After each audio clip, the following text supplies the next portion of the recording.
One Small Step for Neil, an original screenplay by Tracy Lehman.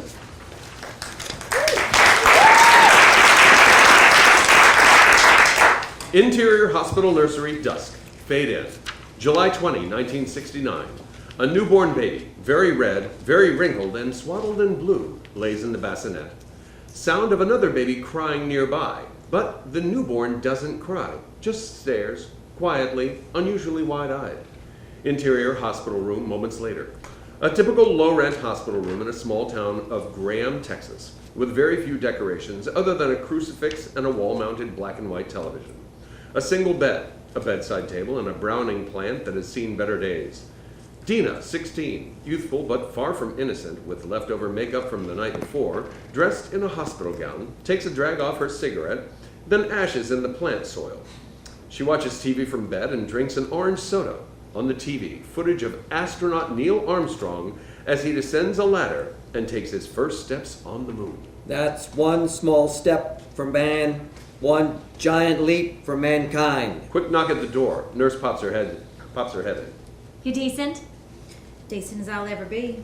Thought you'd want to meet your son. The nurse hands over a newborn baby, who stares at Dina. Dina holds him awkwardly. They always look like that? Yes. He's a cancer. Dina makes a face. Dina makes a face and tries to hand the baby back to the nurse. Oh, no, that's good. My boy's a cancer. They're feelers, real sensitive, and good with people, too. What do I feed it?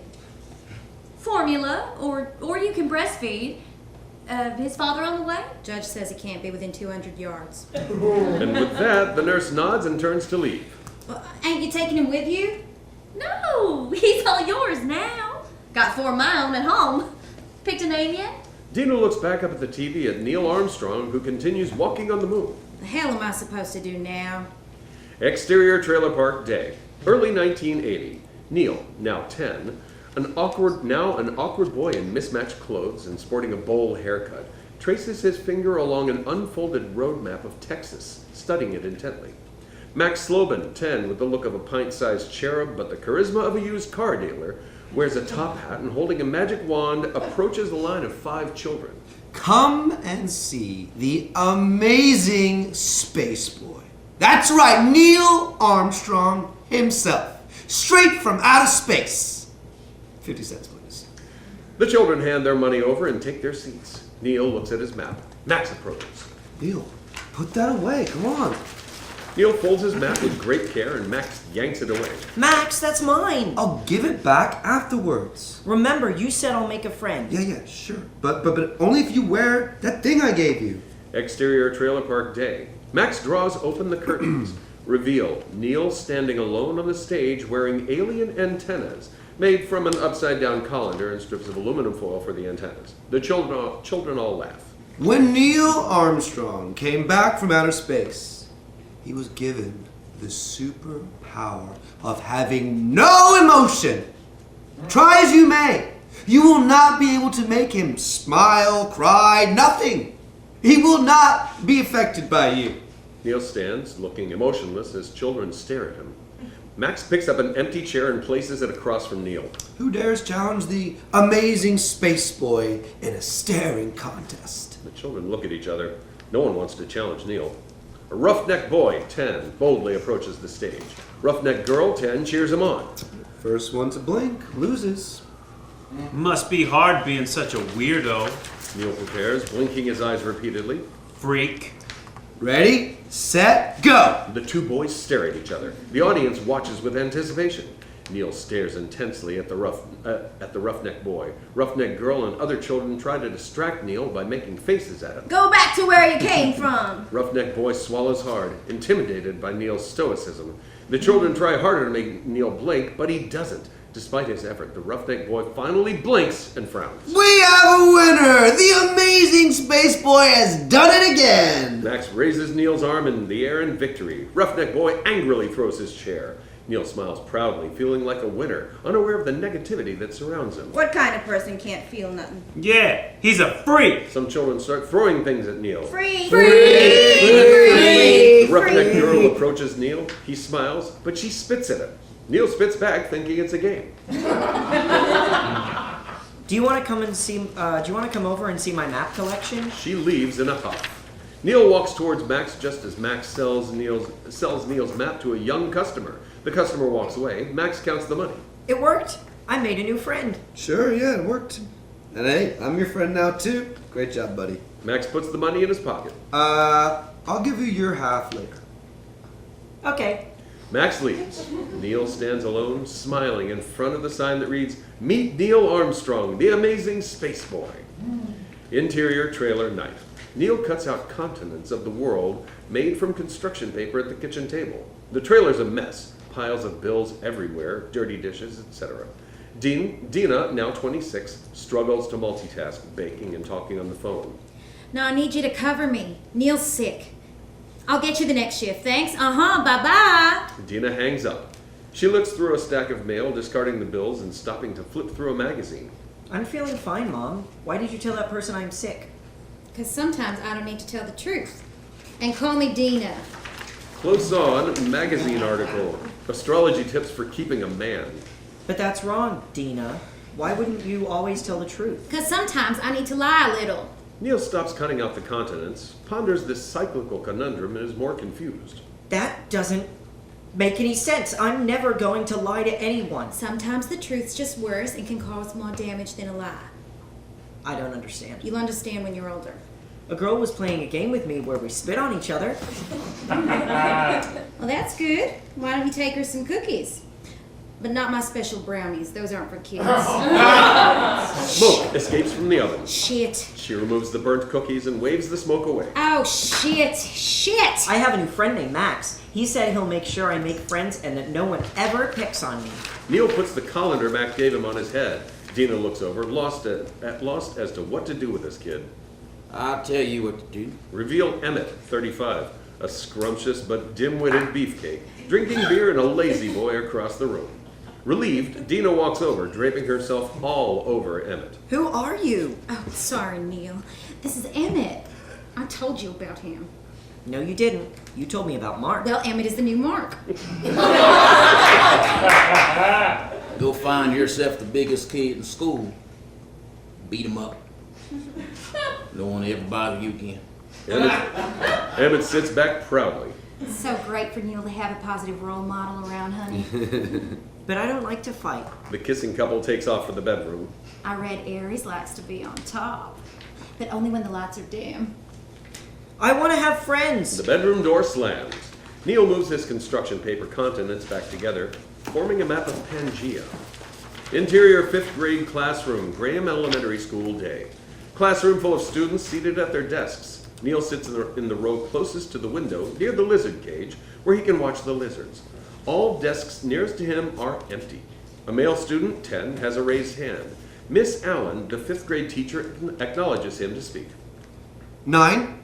That's right, Billy. There are 9 major planets. But is that all there is in the solar system? Neil quickly raises his hand. Miss Allen sees him but chooses to ignore him. He puts his hand down.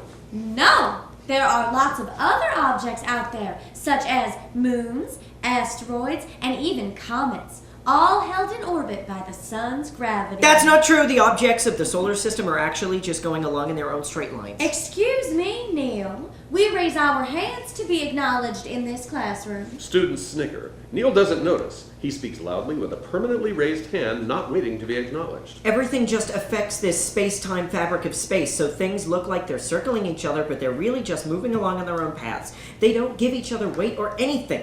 They are what they are, and they do bend the space around them. Students laugh out loud and whisper to each other. Why do you insist on disrupting the class? We are a classroom with rules. I'm trying to teach a lesson. Max leans over to Billy. Buck says he gets sent to Principal Barnes. Neil's hand is still up. Confused and upset, he begins to have a meltdown. But I'm just talking about what you said, about gravity. Your lesson is wrong. Don't you want to teach it the right way? Miss Allen glares at Neil. Max holds out his hand toward Billy. Billy pays him. Pre-lap. Despite Neil's obvious intelligence, his teacher wants him removed from the classroom. Interior principal's office day. Principal Barnes, 50, wearing a bad suit and sporting a comb-over, sits behind a desk looking at a thick file. Dina, dressed in a polo shirt uniform, searches through her purse, preoccupied. Her hair is slightly bigger than before. Neil stares intently at the principal's comb-over. You know why she's requesting this? Well, he's not too good with people and he's obsessed with maps. I don't need all that north, east, south, west business. I go left or I go right, or I don't go anywhere at all. She retrieves her lighter and lights a cigarette. We don't allow... Oh, never mind. Dina takes another drag. The principal points to the file which reads Armstrong, Neil. I gotta ask, I've always wondered, any relation? He's my son. At least that's what they told me. You think they could have mixed them up at the hospital? That doesn't ever really happen, does it? Principal Barnes redirects his attention to Neil. I hear you're having difficulties at school. Do you have trouble making friends? Max says the kids don't like me because I'm from another planet. No, that there's not true. You were born right here in Graham. Dina studies her manicure. Neil studies a wall-mounted map. People like me aren't quite as easy to read as maps, are they, Neil? No, but mostly you're just boring. Is it interesting how you... It is interesting how you don't have hair on top of your head like most people, but the hair on top reaches so far. See, like, I don't know where... I don't think he got that from me. She stares at the principal's hair. I never would have noticed that. Kids like Neil, is it ever the mother's fault? I don't know many children like Neil. Well, what am I supposed to do now? Don't they have, like, special classes for kids who act weird? Interior Special Needs High School Classroom, day, circa 1986. Neil, 16, unkempt with longer hair and a chip on his shoulder, sits in the back of the class. He's now surrounded by special needs students. No longer interested in the lesson, he draws the final details on an impressive color-coded map on his desk surface. An underqualified and overwhelmed teacher flits desperately through a textbook, having lost the lesson amidst the chaos. A student points and laughs hysterically. An autistic student runs circles around the room, causing a highly anxious student to cover her ears and begin having a fit. It is utter chaos. Bored, Neil looks up, catches a glimpse of a beautiful girl in the hallway. She puts lip gloss on in her locker mirror, licking her lips. Neil gazes at her longingly. Sensing something, Neil looks over and sees Helen, 17, a developmentally challenged girl, staring at him lustfully. She has long hair parted in the middle and a t-shirt that says, "I love disco." Interior high school cafeteria, day. Neil sits at a cafeteria table finishing writing an essay. Max, 16, approaches. Hurry. Hey, and I'll enter into that to the contest for you. Thanks, Max. Neil finishes the essay, but stops when he sees her, the beautiful girl from the hallway, sitting nearby with her friends. Max notices Neil staring at the girl. I want her to be my girlfriend. Yeah, and I want to make out with Madonna. But that's different. That would never happen. She's married. Max takes off with the essay and walks over to a jock. The jock looks over the essay. Dude, isn't that kid who wrote it in special ed? Yeah, for his crappy social skills, not his brain. He could be a genius if he weren't such an idiot. Trust me, you'll get an A. The cheater hesitates, but hands Max a $5 bill. Neil walks over to the beautiful girl who is now walking with her friends. Helen Hi. sits nearby, watching. Hi, again. I'm Neil Armstrong. Yeah, and I'm Betty Crocker. I'm not certain, but I think you are the most proportionate girl at school. You seem very symmetrical to me. Thanks, but we were just leaving. You're welcome. Where are you going? They walk away. Betty, wait, I thought about you in my shower.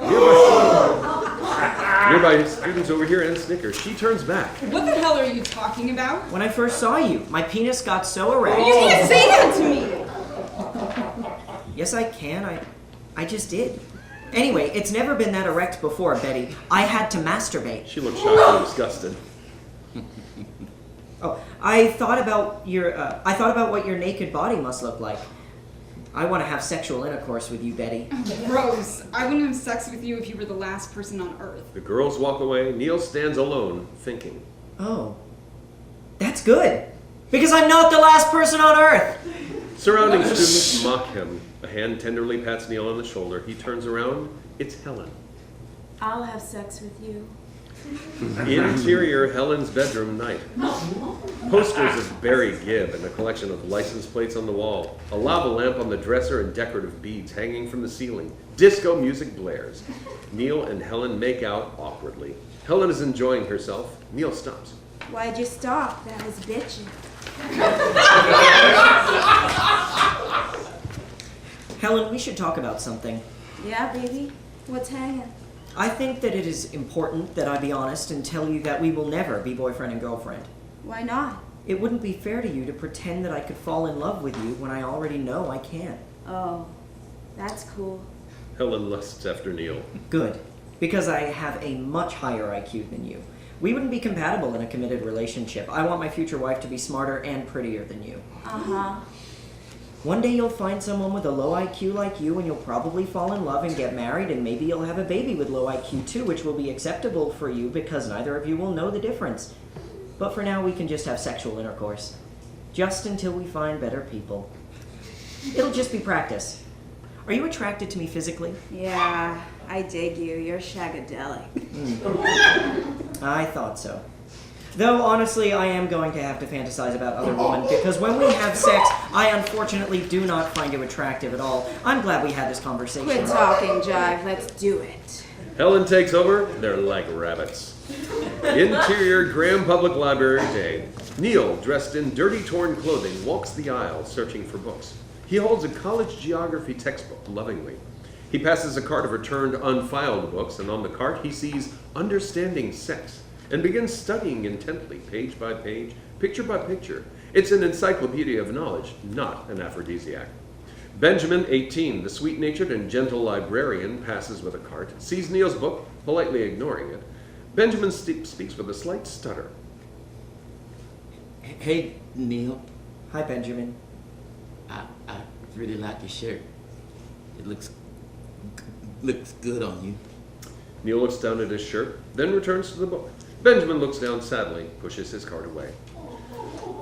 Exterior library night. Neil exits, books in arms, runs into Angry Guy, 19. This the prick? Reveal, Helen standing to the side wearing a crop top, flared pants, and platform shoes. She nods. Hi, Helen. Nobody messes with my sister.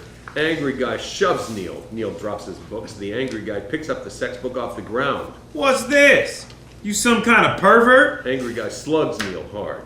Two local elderly women walk up just as the Angry Guy punches him again. The women run into the library to get help. The Angry Guy stands over Neil, grabs him by his clothing, and slams his head into the pavement hard. Neil blacks out. Benjamin runs out awkwardly, then attempts a very masculine demeanor, chasing the bully away and growling at him.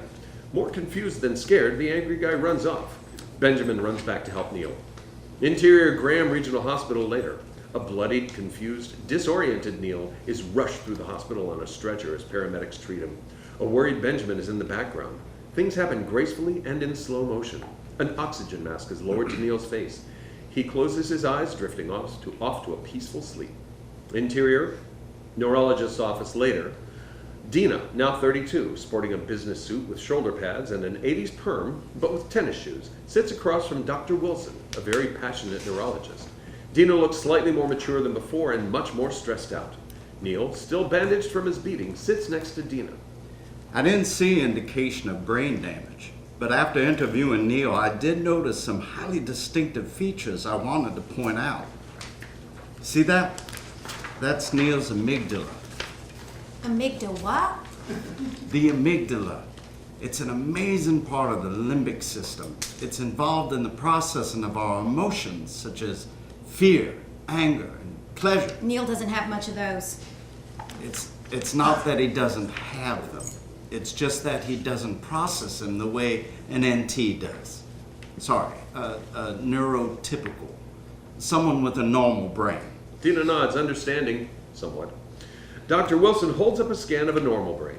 See, this is from one of my patients with a normal brain.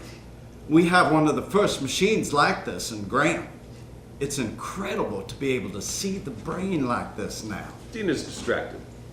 Anyway, that's the frontal lobe, which usually has an increase in activity when someone is responding to interpersonal stimuli such as another's facial expression, body language, the inference of another's emotions based on basic context clues. He carefully puts up a scan of Neil's brain.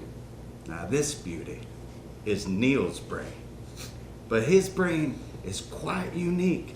I've never seen one like this in Graham. There's There's no response when it was given the same stimuli and asked the same things. I read an article recently that listed that there are some of his other characteristics as a syndrome. The doctor writes something down on a slip of paper, hands it to Dina. She glances at it briefly. Dina takes this in, seemingly processing this, but then... How much is all this gonna cost? Debbie will work that out with you out front. I'm saying Neil, though highly intelligent, may be facing a lifelong struggle forming interpersonal connections. According to that article, he may never be able to fully connect or show his empathy for others. Well, ain't that all, man? I was hoping he was just more of a general kind of weird. Like maybe he'd invent electricity or computers or something so he could support himself. But at least this means it isn't my fault after all. The doctor carefully hands the scan of the brain to Neil as if it's a work of art. Here you go, son. That's yours. Exterior waiting room later. Dina sits nearby with a hospital clerk who hands her a thick bill. Oh, no way. You might as well keep it. She hands the bill back to the clerk. Neil sits alone nearby holding an open pocket dictionary. He looks down at a definition and reads it. Empathy. Noun. The ability to understand and share the feelings of another person. He looks back at his brain scan. It reads abnormal. He crumples the scan and throws it on the floor. Exterior trailer day. Dina sits in front of the trailer trying to read a book on the developing brain. She smokes. Emmett walks up, covered in mud and animal blood and a camouflage suit covered in leaves, beer in hand. This doesn't make any sense. They expect me to read all of this? Yep, that's stupid. When I was a kid, you know, there's none of this sissy holding hand and stuff. Emmett drinks his beer. Push him out the nest, let him fly. That's what my parents did. Look how I turned out. Dina considers this. Interior trailer night. A 1986 current affairs type logo and sound effect on the TV screen. Dina and Emmett watch intently while eating popcorn. Neil, with yellowed bruising left over from his beating, sits next to them, deftly playing with a Rubik's Cube. Serial killer Ted Bundy is scheduled to die in the electric chair Tuesday for the murder of young Kimberly Leach. Kimberly was abducted from her school, and her body was found 2 months later near the Suwannee River in a hog pen. Oh, that's awful. It's just so sad. In many cases, serial killers like Bundy experience difficulty with empathy. Dina and Emmett both look at Neil. Neil looks up. Max's dad has a hog pen. He keeps hogs in there, though. No girls. Dina and Emmett exchange a look. Many of these killers, like Bundy, also demonstrate a high level of intelligence. Neil completes the Rubik's Cube puzzle, puts it on the table.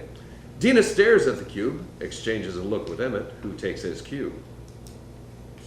So, Neil, you're getting older now. We're all getting older. So that's why I think Mom and I think it's time for you to get your own place. Things are tight. You understand? I was on my own at your age. Just, you're already smarter than the adults anyway. Well, let's not let this ruin family night. Interior, Neil and Max's apartment, 12 years later, day. 1998. Neil, 28, even more unkempt, sleeps on the sofa of a messy studio apartment. The wall is completely covered in maps. Max, now late 20s, and a blonde, 25, make out and watch Bill Clinton give a speech on TV. Neil marks an X on the monthly calendar, which already has X's all over it, indicating the month is over. Max, the rent is due. Max turns up the TV volume and watches. I'm going to say this again. I did not have sexual relations with that woman, Miss Lewinsky. I never told anybody to lie. Not a single time. Never. That's bullshit. He's lying. How can you tell? Look at him. It's written all over his face. Max and the girl head out of the apartment. What about the rent? I'll pay you later. We're going to the bar now. They leave. The door slams. Neil looks back at Bill Clinton. These allegations are false, and I need to go back to work for the American people. Thank you. There's nothing written on his face. Neil turns off the TV. He takes out an accounting ledger from under the sofa. Under Money Max Owes Me, Neil writes $250, January 1998 rent, and adds it up, writing $8,702 as the new total. Interior Graham Public Library day. Books fall out of Neil's already full basket. He picks them up, more books fall out. Rivers and tributaries of the continental United States, metropolitan subways, and railroads of North and South America. Neil sees The History of Unnamed Roads in North America. Oh, that's a great one. He grabs the book, throws it in his overflowing basket. Benjamin, now 30, listens to a Walkman, dancing to himself as he reads a copy of Newsweek at the front desk. The cover reads, "The Day the World Shuts Down. Can we fix the Y2K bug?" He sees Neil approach, stops dancing, removes his headphones. Hi, Neil. Where's Judy? She retired, and so I got promoted. I'd love to help you. I would prefer Judy, because of your speech defect, but okay. I did order a book. It's here. It's here. Benjamin gets Neil's book. Neil looks at Benjamin's magazine. This article says the world is gonna end on New Year's next year. Do you think that's true? If the world were going to end that way, it likely wouldn't happen at once. It'd be a slow process that would start with the systems failing one after another. COBOL was developed in 1959, and those programmers didn't prepare for the year to switch over to the 2000s. Early mainframe programmers didn't think their work would be used for more than 5 to 10 years. So yes, some of our systems will fail, but the result of those failures is unpredictable. Wow, you're so smart. Neil notices Benjamin's Cyndi Lauper photos and albums. Do you like Cyndi Lauper? No. Me neither. Those are they're not my CDs, they're my sister's. Benjamin hides his CDs. Neil takes his book. Interior Whataburger night. Neil, dressed in an orange Whataburger uniform, sits at the drive-through window. Neil makes no attempt to hide that he's reading his book, Topographic Maps of India, on the job. Ginger, 20, the town hottie, works the front while Tommy, 27, cleans the grill. Is he allowed to be reading? I don't know. I don't even know why he studies all those books about maps and shit anyway. I heard he's never even been outside of Graham. No way. He's like freaking 30. I'm serious. Go ask him. Ginger approaches Neil. Hey, Neil. Is it true you've never been outside of Graham? Yes, that's true. Then why do you like maps so much? Oh, that's easy. Because maps are really easy to learn. Once you learn them, they're predictable and they always tell the truth. Oh. That's interesting. Ginger covers her fear and disgust with a fake smile. Neil smiles back. Since we are both interested in maps, do you want to come over and see my map collection when your shift ends tomorrow? We could walk around the lake first. Do you want to do that? I'm sure. Okay, I'll come pick you up. Ginger fakes another smile at Neil, walks away, and returns wide-eyed to Tommy, mouthing, "Whoa." Told you he's a nut job and shit. I don't know why they keep him around. Things are gonna change when I get promoted to part-time mod. Look at you being all authoritarian. Neil watches Ginger and smiles from ear to ear. Interior Neil's truck, day. Neil drives home from work happily singing. He suddenly slams on the brakes. Exterior Neil's truck, day continues. Neil comes to a full stop in the middle of the road. He jumps out of the truck and runs over to a field of flowers, picking them one by one. A driver pulls up behind Neil's truck and honks. The driver throws his hands up, shooting Neil an aggressively questioning, "What's up?" gesture. Neil, thinking it's friendly, mimics the gesture, triggering the driver to a rage. Interior The Flowers That Be shop, continuous. Lily, 20s, works the front wearing a branded polo uniform. She's cheerful but has led a life beyond her years. She has a scar on her face from an old injury. Neil enters, windblown and disheveled. Lily smiles at the sight. Can I help you? I certainly hope so. What are you looking for? I want to buy flowers for a girl at work. Okay. Is she a coworker or a love interest? I'm interested in loving her. She looks like you, but prettier overall. Well, beauty is in the eye of the beholder. Should I buy her roses? Roses are classically romantic, but you really want to make sure your feelings are somewhat requited before... Neil heads to the roses. I want to be classically romantic. Which color should I get? Well, different ones mean different things. Yellow typically means friendship, pink is appreciation, and red means love. Red, definitely red. Lily hesitates. Interior Whataburger evening. Ginger carries a stack of trays. Neil approaches her with a dozen red roses. She drops the trays. Exterior Whataburger moments later. Neil exits happily and stands there whistling to himself. Suddenly, Ginger and Tommy come out back to dump the trash. They don't see Neil standing there. I can't believe that creep brought me flowers. That's some sick shit. I'd never do a messed up thing like that. I know, right? I mean, no one could ever love that guy. There's something wrong with him. I told you. So you want to go make out with me or what? Okay. Ginger throws the flowers in the trash and they walk away, groping one another. Wait! Do you want to come and see my map collection now? Ginger and Tommy look back. Nobody wants to see your stupid map collection. Neil stares at the flowers sticking out of the trash can. Heartbreak. Neil runs to a payphone, puts in change, dials. Intercut. Interior trailer night. Dina and Emmett are asleep. Emmett wears camouflage pajamas. A bottle of prescription pills on the bedside table. The phone rings. Emmett jumps up, bracing for battle. Dina reaches for the phone, half asleep. What in the... Hello? Dina, I need your help. Emmett paces around Dina's room, assessing the situation. What's wrong? Ginger threw the flowers I gave her in the trash. She said there's something wrong with me. What? It's after midnight. You got Emmett all riled up. You're an adult, Neil. That means figuring this out without me tonight. Good night. She hangs up. Neil hangs up, considering Dina's advice. Exterior Graham Medical Center night. Distraught and armed with the trashed flowers, Neil pulls up to the parking lot. He walks up to the doors, but they are locked. Exterior Graham Medical Center morning. The sun peeps over the horizon.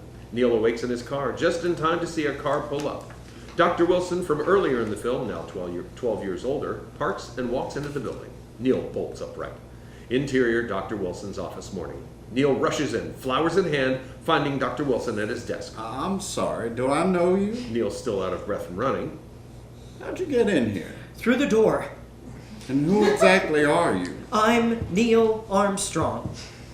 Well, Mr. Armstrong, you may want to check with the psychiatric ward. Dr. Wilson gathers paperwork and heads for the door. Neil follows. Why? I'm not trained to deal with delusions. I only deal with neurological disorders. But there is hope for you. Make an appointment across the street. Good luck. The doctor walks out into the hallway. Neil quickly follows. Interior hallway continues. The doctor signs papers from a nurse. Neil approaches. You said I have a neurological disorder. I was beaten and had a concussion after I had sex with a mentally retarded girl. Oh, yes. You came with your mother. Unique lady. I'd like to scan her brain.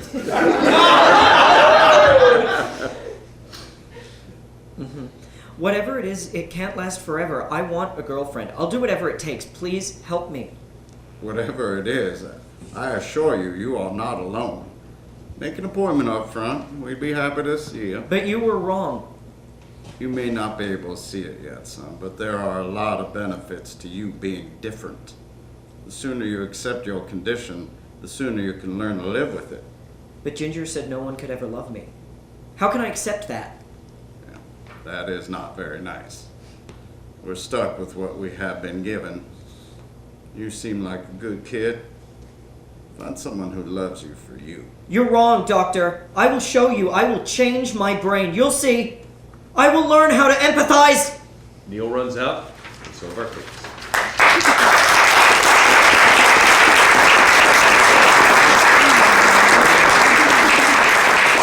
I love watching you guys swap characters. Like that to me is the real thrill. Like Bobby doing Benjamin and Emmett. just awesome. I mean, everybody else was great too. Do you want to go first? Sure. Yes. It's ladies first. I thought that was wonderful. I thought the writing was very strong. I think you're very talented. I think there is something fantastic in when we first meet Neil when he's a child and we fall in love with him very quickly, which is exactly what you need to do. I think that you continue that for quite a number of pages. What can I say that there's a critique here? I've written funny. What have I written here? love Neil. I know him quickly. I fall in love with him immediately. He's a great character. I think that note went away. It's very well written. It's very engaging. Here's where the critique is coming, and there's not a lot of them. Okay. The biggest one is it took me a long time to know where the story was truly going. And I think I was like, I think this is a love story. And I thought, because like structurally, where, you know, you tend to then have the two characters meet that might continue on and you get to know both of them. I thought it was going to be Helen. Because even though, like, only structurally, right? Because it's probably around page 10 to 15. And I sort of wanted to know, I wanted a bit more direction. I wanted to know what the journey was that I was going into. So that's where, and I thought that there was something wonderful about, and there is something very, very wonderful about two people who are social outcasts falling in love, and that's Silver Linings Playbook, right? Which is a totally different film to this, but that's why it was so successful and why we loved that, that book, and why we loved those people. And the same thing with the Rosie Project. Have you read the Rosie Project? No, yeah, I've heard of it. I haven't read it. 100% need to read it, because it's in a very similar tone, and it's also a beautiful relationship between a guy who is on the spectrum somehow and doesn't have the ability to understand empathy, and he makes it his mission to find a wife. I can't remember why, but it ends the relationship between the two of them and what falling in love could mean and how that looks. And it's hilarious, and this reminds me very strongly of that. Good news is Sony bought them, and I don't think they ever got a script that they wanted to make. So no, don't worry. But it's nice to know the other material that's out there. Let the other Rosie Project. I would say even sort of the declaration came at page 30, which I understand that structurally at the end of the first act, but I think that you need that to come earlier, and you need then your act one to have, that's when he's really thrown into, I would say he's chosen someone earlier, and she rejects him immediately, or he finds out that she has a boy. I don't know, whatever it is that's going to throw him into that, I can't have her, like, what? And I would even consider, while it was happening, I understand why it's in here, but while it was happening, which is the scene at the hospital where he's like, your brain says this, and it's like it's news. And I'm like, but we know that. and his mum, even though his mum's a bit like, she knows that. So, and the audience knows that, so I'm not sure why we needed the doctor to tell us from other perspectives. So I understand you need to use that as thing for him to come back to say, hey, you told me this and I've got to beat it. So, but maybe have that come earlier, like when he's a little kid and he's always grown up thinking that that's something like that. You know what I mean? Like the person that appreciates him come earlier, no, the doctor giving the news of like, you can't have empathy. Because I think that was like page 15 or 20. I can't remember, but like all of that information, it takes about 2 pages, like, because we already know it and everybody around him already knows it, it feels like in the moment a redundancy. And everything else is just about, I want to get to the mission quicker. It started to feel repetitive. Like we had a few, and I fell in love with him. I loved him to page 30, but you do use the same joke quite a few times, and I think that we need to delve a little deeper into him. Like he's going through the same trials in different stages of his life, which I think we understood that was always going to keep happening a little bit earlier, and some of the same joke, and which is, he'll say, as somebody who in his brain, in his wonderful brain, will say, like, it will point out the bleeding obvious, or what have you, and it works really well. But I think we need to, maybe one too many times, or you've got more up in your brain to, I think, keep going with. I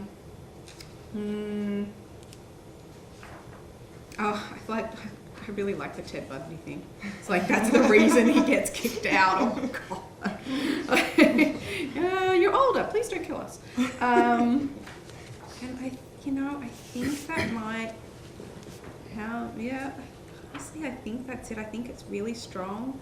I would say from that development and production executive standpoint, I would say around page 20, because I was like, is it that he wants a girlfriend? Is it going to keep being circular? I would be tempted to say, do I continue or not? But I personally, I probably would have continued a bit further because I love the character so much.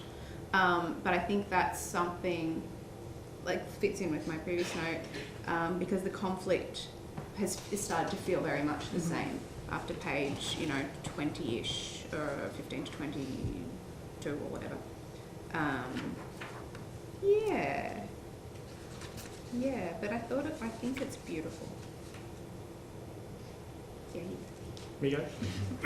Yeah, I mean, I agree. I was actually at the same point when I was reading it. I was like, I'm enjoying this. What the hell's it about? It's like I get Neil. I love the Dina and the situation. But it was like, when do we get into the story where it's sort of like it's sort of set up after set up after set up in different ages? When are we moving from setup to story? That which is essentially what Sandra's already saying. For example, because it was getting repetitive, there were situations that I think there were opportunities that you didn't go in the door. When he gets kicked out of home, he's how old? 28. He's 28 at that point? Yeah, sorry, 16. 16, when we right? cut to. And then we just cut to, he's sharing an apartment, and he's like paying rent, and he has a job, and I'm like, how the fuck did he get there? Yeah. Because he is a 16-year-old who gets kicked out of the trailer. I feel like there's an opportunity for us to learn a whole bunch more about him that could set him on the path, or could sort of start to drive some sort of journey for him, because he's not really. He only really discovers a journey when he runs out of that thing and says, I want to find empathy. And I was like, is that enough? So that was, I'm just repeating. But I thought that was an opportunity. If he's going to get kicked out at 16, please give us something. You have to give us. Because it also gives us a moment, there's a moment where he's like alone and like underwater. Like normal brains getting kicked out of home at 16 are alone and underwater. So how would someone who doesn't have that capacity to genuinely feel sad be when he's in a hostel, or when he's like sleeping on Max's floor, or when the rug has been pulled out? How does that really manifest to someone like that? I was curious about it, because I think the more layers we get for him, and especially when it's like any of those moments earlier, he could be, I'm going to find someone, I'm not doing this alone. I need to figure something out.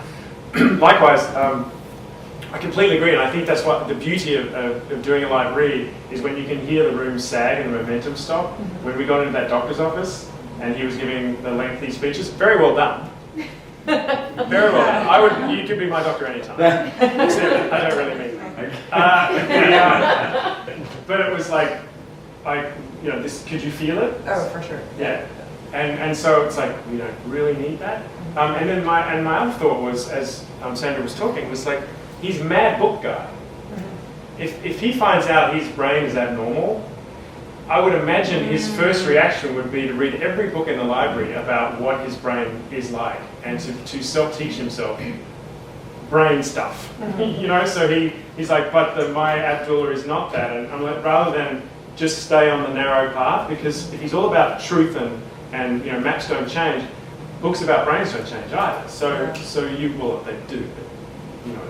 So that just seemed like an odd response to him, that he wasn't engaging. Yeah. So I was like, well, what is it? Is he engaging in life? Because he's paying rent and he's keeping track of stuff. So he's there, but then when you kind of touch on emotional stuff, you don't give us an opportunity you don't throw enough tomatoes at him, I guess, for us to really see how he's reacting and what he wants and what he's really, what this movie's really about. Because you do such a wonderful job of setting him up so fast. Wonderful. So you just need to trust that we get him. We're on the ride. He's awesome. Lee did a great job of bringing him to life. I thought he was great. Yeah, thank you. Because Lee is somewhat odd, himself. Thanks, Dad.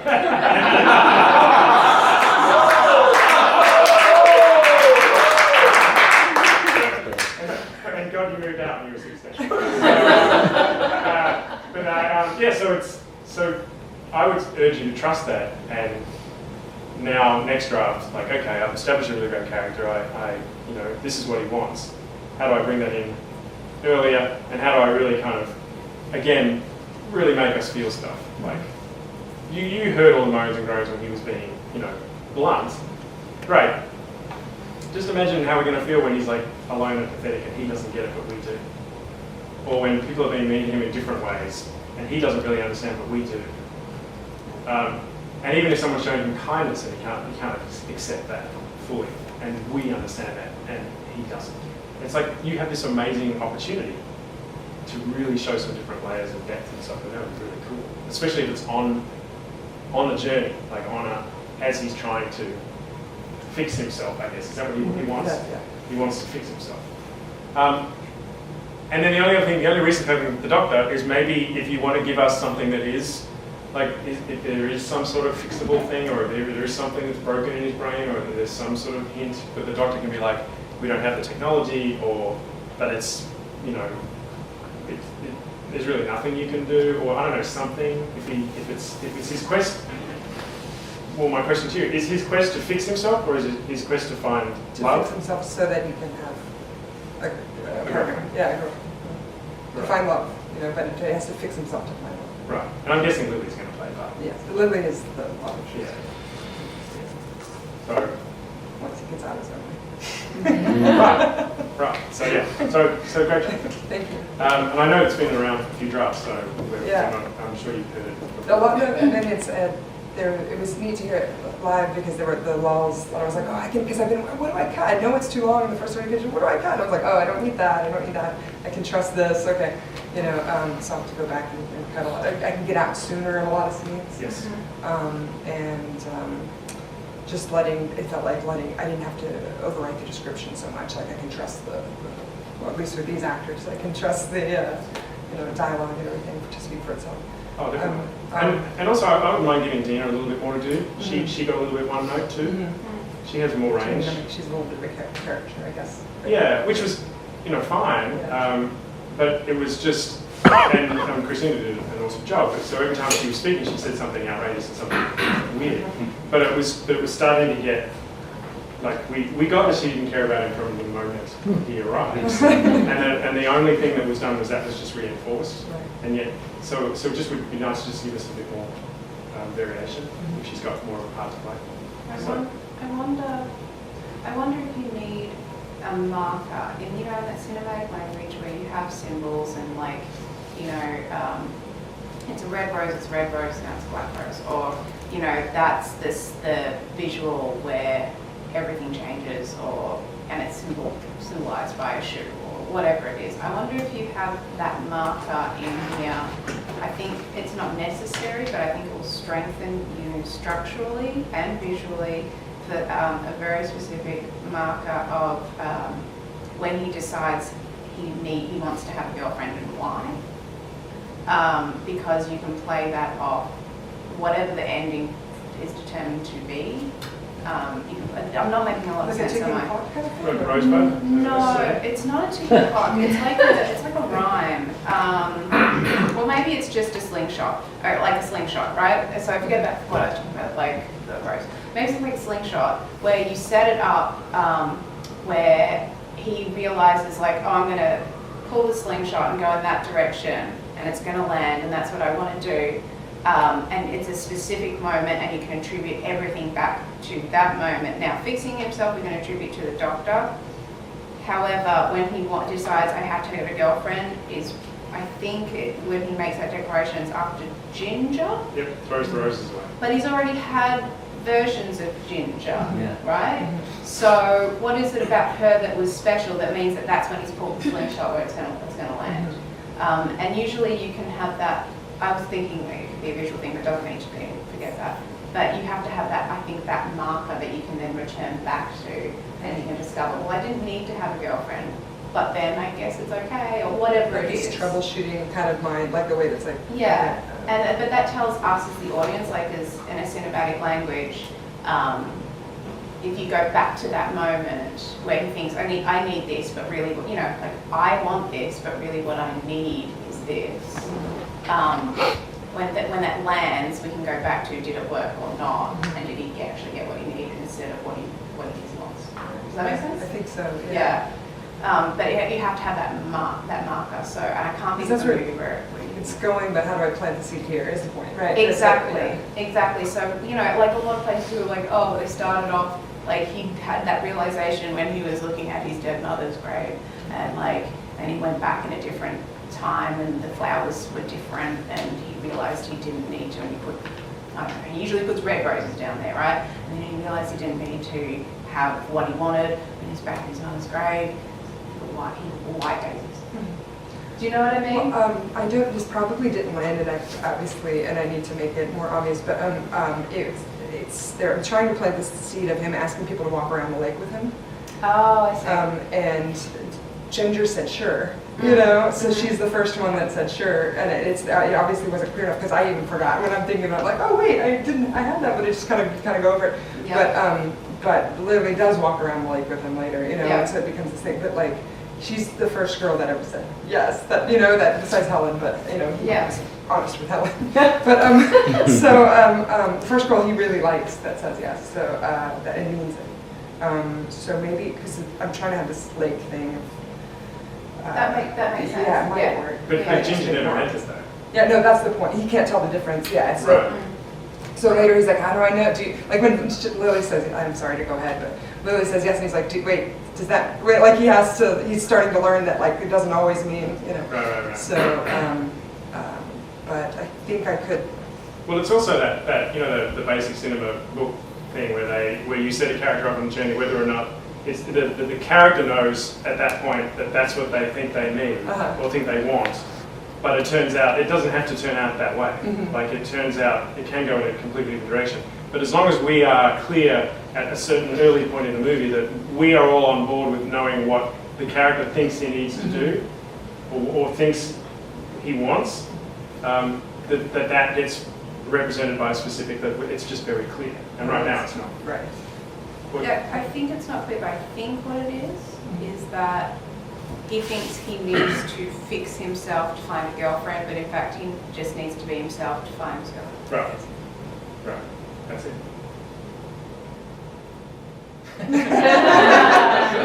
What you said. But I suppose it just needs to be more crushingly dramatic or significant. And someone already tells him that early on. Yeah. He needs to realise it. Don't tell us. Oh yeah, the doctor says that. I thought from my Revolution of the Right or whatever, that they're supposed to have someone tell them that and then they don't get it. And then later they get it, So I was having two characters tell him things he doesn't get. The mom says sometimes you need to lie, because it's one of the things he needs to learn is that sometimes you have to lie, and that's not so bad, That's one thing. And the other thing was the doctor saying you're unique, like. Even though I totally need to cut the doctor down, I'm sorry. I really loved it. I really loved your performance. You didn't realize that. Your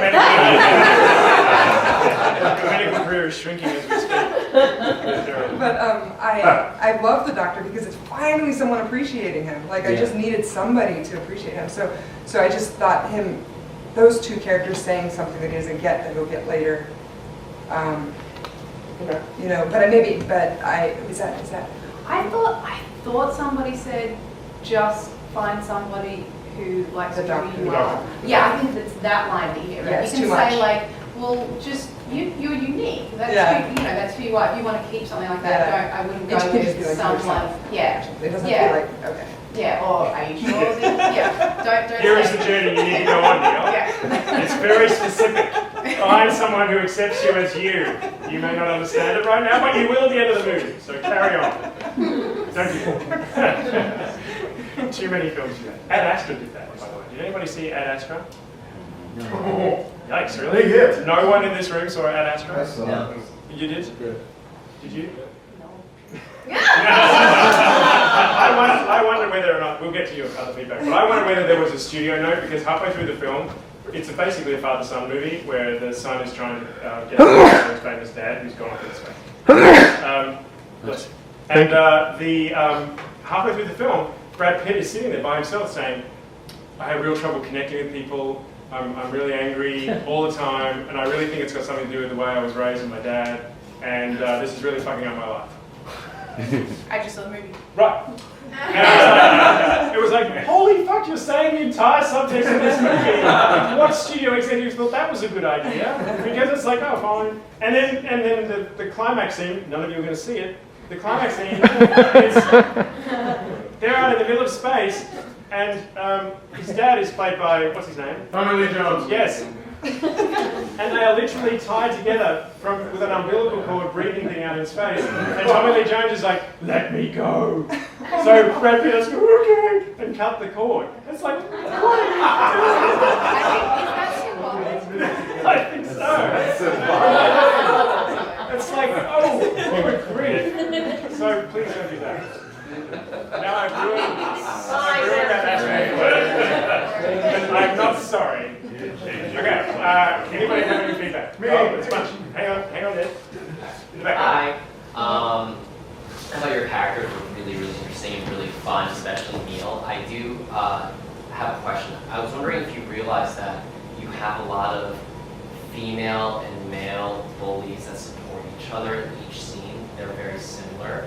But I feel like that repetition is actually really great in a sense for Neil, because it sets an example for him, right? And I don't know what you can do with that, but I thought that was actually quite interesting. Right now, I feel like those characters kind of blend in with each other, like the Whataburger stuff kind of is similar to another one like he made in high school. There was a roughneck boy and girl in the beginning. Yeah, like very similar. And but you know, if these are repetitive things on purpose that happen to Neil, I want to know the reason why and why these are things that stand out in his mind. Also, with Neil, I don't really know what the catalyst is of why he needs to find love. You know, because there's nothing that showed me why he's interested in girls except that this one girl gave him direction, right? like there needs to be an example, because like he can't empathize, right? And love kind of, you know, needs a lot of empathy, right? So like, what is it that draws him to that type of relationship? And that's something I really want to see in it, because he's so interesting. Yeah, that's a great question. Great point. It is a great question. Yeah. Sorry about that. Okay, first of all, I don't know if you ever grew up in Texas or what, but this thing is so Texas. It's from a Whataburger to that lovely Emmett guy. I'm like, oh my God. And if the elevator pitch for this, not knowing the whole script, because I only saw 30 pages of it, Young Sheldon meets Forrest Gump would be right in my head for what the heck it's about. The thing I love about it is the way you're playing with time. You know, the reason he's named what he's named is because he's born in '69. That means we carry forward to now. It means to be 50 years old. I'd like to see what 50-year-old Neil is going to be like. But the main thing is, I love the fact that, well, like say with Emmett, the simplistic trailer trash way they talk about how to deal with bullies. And the only thing I was waiting for was a response. I'm a one-liner kind of guy. So when Emmett does that big speech about go find the biggest guy and beat him up, nobody will ever bother you again. I felt like Neil was in a pocket saying, yes, because I'm going to be dead. Because it's so direct and so logical. The fact that he's into maps, one of the things I was missing, he loves maps, Why is he slipping in factoids about places that he's learning about through all this map reading and map whatever? I would love to have him do a line about Kazakhstan or some obscure region nobody knows about. Because that would facilitate, all we hear, we see it in the visual, we see in the action lines, that he loves maps. He never says anything much about them, except that they're reliable and whatever. And I want more about what the heck's going on with the maps. And a mind like his would probably deal in factoids about maps if that's what he's into. Well, especially in moments of stress. Mm-hmm. Or if he's trying to make conversation. Yes, exactly. I wanted him to have it to be a way to communicate with people that I haven't used enough. Unlike the pros, I was okay with I don't know where we're going. I mean, Tim brings up a point that it's great, but I wish I knew what it was about. I didn't care. I'm in the playwriting world, so if the characters draw me in, I don't care where we're going. I just want to get there and enjoy the journey. And those 30 pages, I was enjoying the crap out of that journey. I think Dina does have an evolution, because Dina starts out with, I have to breastfeed that, to 80s with the shoulder pads, and she obviously has a stressful job. She's got the big hair. She has evolved in her way. And the thing is, maybe you didn't bring it through dialogue, but the visual of her in the 80s Dina compared to, 69 Dina was there. And then finally, what did I have here? No, it was about the maps. Okay, that's all I got, except that this thing, it's entertaining, it's funny. It's rather Texas, and I as a Texan can appreciate it more than the layperson or the Californian. And Neil being so direct, to me, is great because I hate PC. And this puts a pin in PC and pops the balloon without making Neil a bad character for doing it, because that's the way his brain works. It's okay for him to say what he thinks, including all these horrible things, but we're not very attractive. I mean, this is funny stuff, because we can't say that anymore. So thank you. Thanks,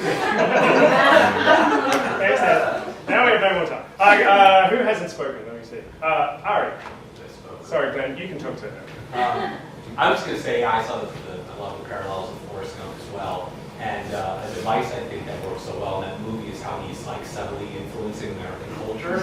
And I thought that you have a great opportunity here because you are introducing these little bits of like time capsule things, but they weren't necessarily influencing Neil's decisions. It's not that he needs to necessarily do what Forrest Gump does, but I think you have a cool opportunity in that every time something is brought up in American history or Texan history, that it somehow informs something, his decision or another character's decision. Well, his name is a history thing. Right. Oh, yeah, I think, yeah. All right, thanks, Art. So, the imagery of 10-year-old Neil Armstrong as an emotionless superhero is just incredible. I mean, you get him and you love him instantly, and that just pulled it off for me. I guess in the rest of it, I guess I wanted to see him constantly as this superhero. Even though he's direct, even though he's got stuff, but I just wanted to see him as a superhero. okay. All right, fair enough. If you want to talk to Tracy afterwards, you can. We now have to move on because it's getting late. Tracy, did you have anything at all? I think I've got it all. Got a little bit of work to do, but yeah, thank you. Wonderful cast. You found it useful? Yes, absolutely. I can't wait to see this because I hope I can remember all the lulls. I'm like, okay, because I've really been trying to figure out what to cut, and I feel like it was obvious hearing it. So that's a big thing, and I really love Neil. So I tutored kids on the spectrum in college, and also an adult on the spectrum who I didn't know was on the spectrum. Like he said, I need a social tutor, and I thought it was his son, and then ended up being him. And so that's kind of, I was like, oh my gosh, I have to like do something with this, So, because he's such a wonderful person that was so misunderstood. So that's kind of why I'm writing it, or why I want to make it. So thank you very much. I really appreciate it. Thank you.